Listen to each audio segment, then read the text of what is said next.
और प्रधानमंत्री मोदी जी के नेतृत्व को आगे बढ़ाने का काम किया, ऐसे करोड़ों करोड़ों देशवासियों को मैं पार्टी की ओर से बहुत बहुत धन्यवाद देता हूं।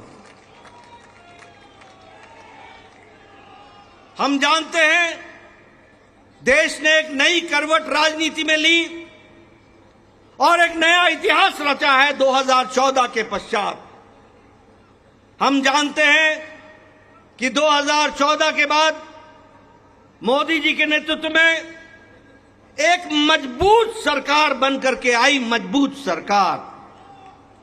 और हमने देखा कि इस मजबूत सरकार को 2019 में फिर से भारत की जनता का आशीर्वाद मिला और देश के चाहे कोई आपदा आई, चाहे समस्याएं आई, चाहे गरीबों के उत्थान के विषय थे, प्रधानमंत्री मोदी जी की नीतियों को फिर से 2024 में आशीर्वाद देते हुए इस ऐतिहासिक घड़ी को हम देख रहे हैं, जब प्रधानमंत्री मोदी जी तीसरी बार लगातार प्रधानमंत्री बन रहे हैं। इस बात को भी हमने देखा, ये भी हम इसके अभी हम साक्षी हैं। मित्रों,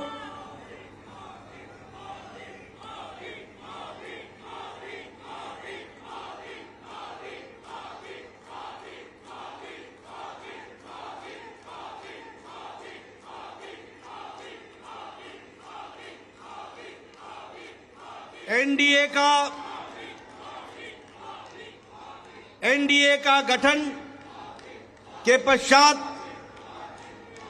ये कोई भी गठबंधन पहली बार भारत के राजनीति में तीसरी बार लगातार प्रधानमंत्री मोदी जी के नेतृत्व में सरकार बनाने जा रही है। और हम सब लोग खुशनसीब हैं कि हम उस ऐतिहासिक घड़ी के पल के चश्मदीद गवाह भी होंगे और साथ ही साथ उस पल को हम सब लोगों को देखने का सौभाग्य मिल रहा है।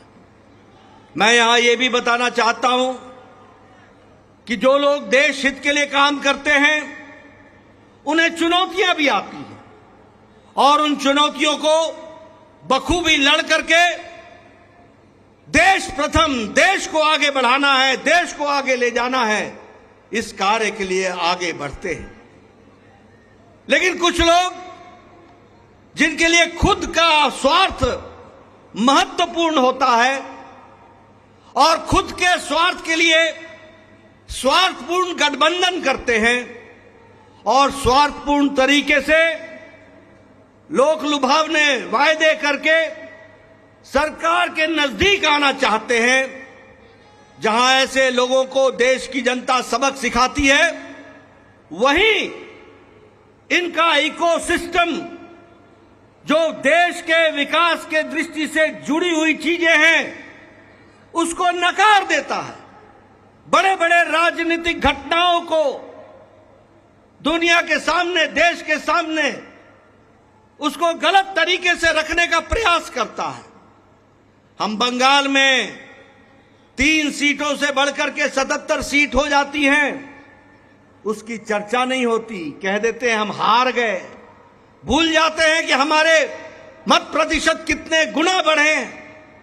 और आज ही उड़ीसा में विशुद्ध पहली बार भारतीय जनता पार्टी की सरकार बन रही है मोदी जी के नेतृत्व में।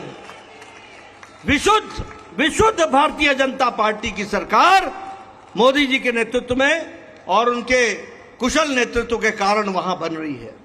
लेकिन कुछ लोग 30-40 सीटें जीत ले तो धूम मचाने लग जाते हैं और वो भूल जाते हैं कि देश किस तरीके से मोदी जी के साथ खड़ा है। इस बात को भी हमको ध्यान में रखना चाहिए। मैं आज के दिन प्रधानमंत्री जी को इस बात के लिए भी धन्यवाद देना चाहता हूं कि आपके नेतृत्व में नॉर्थ ईस्ट में हमने एक एक प्रदेश में अपना झंडा, एनडीए का झंडा गाड़ा।